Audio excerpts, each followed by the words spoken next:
ہمارے ایک دوست نے بڑا پیارا سوال کیا ہے کہ جو 6 کلمات ہیں، اول کلمہ طیب سے لے کر 6 کلمہ رد کفر تک، ان کی شرعی حیثیت کیا ہے اور ان کے فضائل کیا ہیں؟ تو اس سلسلے میں گزارش ہے، یہ بات یاد رکھنی چاہیے کہ جو 6 کلمے ہیں ان میں سے شروع کے جو 4 کلمے ہیں ان کے الفاظ بعین ہی احادیث طیبات میں موجود ہیں، جبکہ 5 کلمہ اور 6 کلمہ ان کے الفاظ مختلف احادیث طیبات میں موجود ہیں، مختلف دعاؤں سے ان کو لیا گیا ہے جو کہ احادیث طیبات میں موجود ہیں۔ جب عقائد کی تدوین ہوئی، یعنی باقاعدہ طور پہ کتابی شکل میں عقائد لکھے گئے، تو اس وقت اس زمانے میں ان کے نام، یعنی کلموں کے نام اور مروجہ جو یہ ترتیب ہے کلموں کی، یہ شروع ہوئی تاکہ عوام کے عقائد درست ہوں، لوگ کے لیے یاد کر کے ان کو ان مواقع پر پڑھنا آسان ہو جائے جن مواقع پر پڑھنے کی رسول اللہ صلی اللہ علیہ وسلم نے تعلیم ارشاد فرمائی، اور اس پر جو فضائل ہیں پڑھنے پر وہ بھی بندہ تاکہ آسانی کے ساتھ حاصل کر سکے۔ اگر الگ الگ ہوتے تو پھر احادیث طیبات کی کتابوں میں سے ان کلمات کو تلاش کر کے یاد کرنا مشکل ہو جاتا۔ ان لوگوں نے جو ہمارے اکابر تھے انہوں نے ایک جگہ جمع کر دیا تاکہ چھوٹے بچے کو بھی یہ یاد ہو جائے۔ تو یاد رکھیں، پہلا کلمہ شریف جو ہے وہ کنز الاموال شریف میں ہے، مستدرک الحاکم میں بھی ہے، دوسرا کلمہ ابن ماجہ میں اور بخاری شریف میں ہے، تیسرا کلمہ شریف مصنف ابن ابی شیبہ میں ہے اور ابن ماجہ میں بھی ہے، اور چوتھا کلمہ جو ہے مصنف عبد الرزاق صنعانی میں اور مصنف ابن ابی شیبہ میں اور سنن ترمذی میں موجود ہے۔ باقی 2 کلموں کے بارے میں، 5 اور 6 کلمہ جو ہے ان کے بارے میں میں نے عرض کی کہ وہ 5 اور 6 کلمہ جو ہے وہ مختلف احادیث طیبات میں الگ الگ جگہ پہ الفاظ موجود ہیں، ان کو جمع کر کے تو ایک چیز کی وضاحت کی گئی۔ پہلا کلمہ کنز الاموال شریف میں ہے، حدیث پاک میں آتا ہے کہ اللہ تبارک و تعالیٰ نے جب جنت عدن کو پیدا کیا تو اللہ تعالیٰ نے فرمایا کہ تو کلام کر، جنت عدن سے فرمایا تو کلام کر، تو اس نے کہا لا الہ الا اللہ محمد رسول اللہ صلی اللہ تعالیٰ علیہ وسلم۔ یہ کہنے کے بعد یعنی اس نے کہا اللہ کے علاوہ کوئی معبود نہیں، محمد صلی اللہ علیہ وسلم اللہ کے رسول ہیں، تو کہا کہ قد افلح المؤمنون، تحقیق مومن کامیاب ہو گئے، قد افلح من دخل فیہا، تحقیق کامیاب ہو گیا وہ بندہ جو اس میں داخل ہوا،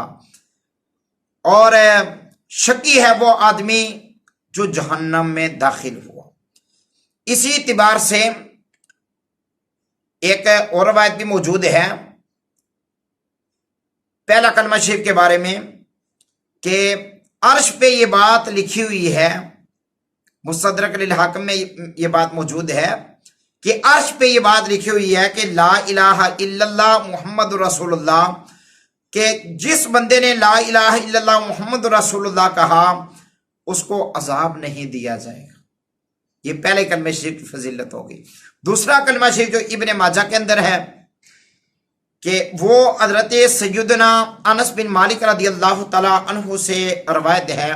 کہ نبی اکرم صلی اللہ علیہ وسلم نے ارشاد فرمایا، جس بندے نے وضو کیا اور اچھے طریقے سے وضو کیا، پھر اس نے 3 مرتبہ کہا اشہد ان لا الہ الا اللہ وحدہ لا شریک لہ واشہد ان محمدا عبدہ ورسولہ، پیارے آقا علیہ السلام نے ارشاد فرمایا اس کے لیے جنت کے 8 دروازے کھول دیے جائیں گے، جس دروازے سے وہ چاہے جنت میں داخل ہو جائے۔ اسی طریقے سے آگے جناب آ گیا تیسرا کلمہ شریف جو مصنف ابن ابی شیبہ میں ہے کہ نبی اکرم صلی اللہ علیہ وسلم آپ سے روایت کرتے ہیں حضرت عبداللہ بن ابی اوفا رضی اللہ تعالیٰ عنہ کہ پیارے آقا علیہ الصلوۃ والسلام کے پاس ایک آدمی آیا تو اس نے کہا کہ وہ اس بات کی استطاعت نہیں رکھتا کہ وہ قرآن مجید سارا پڑھ سکے. اس نے کچھ چیزوں کے بارے میں سوال کیا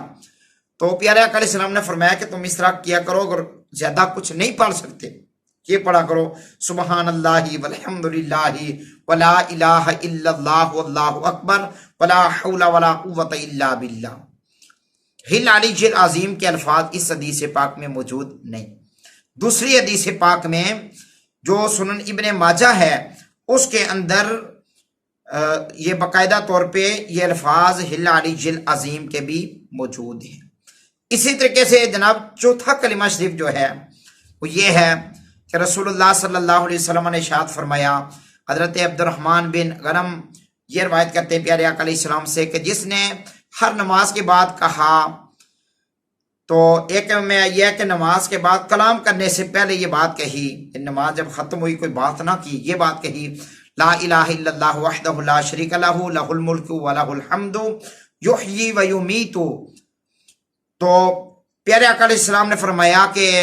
یہ چوتھا کلمہ شریف پڑھا، آگے یحیی و یمیت وہو حی لا یموت ابدا ابدا ذو الجلال والاکرام بیدہ الخیر وہو علی کل شیء قدیر. یہ جس بندے نے 10 مرتبہ کہا،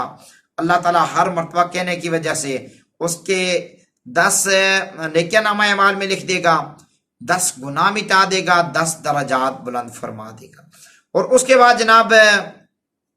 آگے پنجم کلمہ اور ششم آ گیا. تو اس میں یہ ہے کہ جس طرح میں نے کہا متفرق الفاظ جو ہیں وہ موجود ہیں، جس میں فرمایا گیا سید الاستغفار پڑھو جی. اس میں یہ بھی فرمایا گیا کہ یہ الفاظ یعنی کہ اس انداز سے پڑھو کہ اللہ تبارک و تعالیٰ کی بارگاہ سے معافی بھی ہو جائے، اللہ تبارک و تعالیٰ کی بارگاہ سے گناہوں کا اعتراف کر کے توبہ استغفار بھی کر لے. اس طریقے سے ششم کلمہ جو ہے اس کے بارے میں بھی آتا ہے کہ پیارے آقا علیہ الصلوۃ والسلام نے حضرت ابو بکر صدیق رضی اللہ تعالیٰ عنہ سے کہا، حضرت ماقل بن یسار کہتے ہیں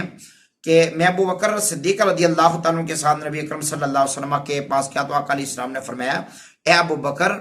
شرک جو ہے وہ ایک چونٹی جو ہوتی ہے اس کے پاؤں سے بھی زیادہ باریک بھی ہوتا ہے، یعنی کہ چھوٹی بات سے بھی بس اوقات شرک ہو جاتا ہے، اسے بچ کے رہنا چاہیے. تو عرض کی یا رسول اللہ صلی اللہ علیہ وسلم کہ شرک جو ہوتا ہے اللہ تبارک و تعالیٰ کے ساتھ کسی کو یعنی برابر ٹھہرانا وہ ہوتا ہے. تو فرمایا ہاں. تو اس کے بچنے کا طریقہ بتایا کہ فرمایا کہ کیا میں تمہاری رہنمائی نہ کروں ایسی بات پر یا ایسی شے پر کہ جب تم کہو تو وہ تم سے دور ہو جائے، یعنی کہ ہر وقت بندہ توبہ استغفار کرتا رہے اور شرک سے بیزاری کا اعلان کرتا رہے. تو عرض کریں گے ہاں یا رسول اللہ صلی اللہ علیہ وسلم آپ ارشاد فرمائیں. آقا علیہ السلام نے فرمایا یہ کہا قل اللہم انی اعوذ بک من ان اشرک بک شیئا وانا اعلم بہ واستغفرک لما لا اعلم بہ. یہ الفاظ اس حدیث پاک میں موجود ہیں. اسی طریقے سے کر کے پھر دیگر میں تبت عنہ وتبرأت من الکفر والشرک والکذب والغیبۃ والبدعۃ والنمیمۃ والفواحش والبہتان والمعاصی کلیہ واستغفرت واقول لا الہ الا اللہ محمد رسول اللہ. دیگر حدیث طیبات سے بھی الفاظ لے کر ان کو اس طرح جمع کیا.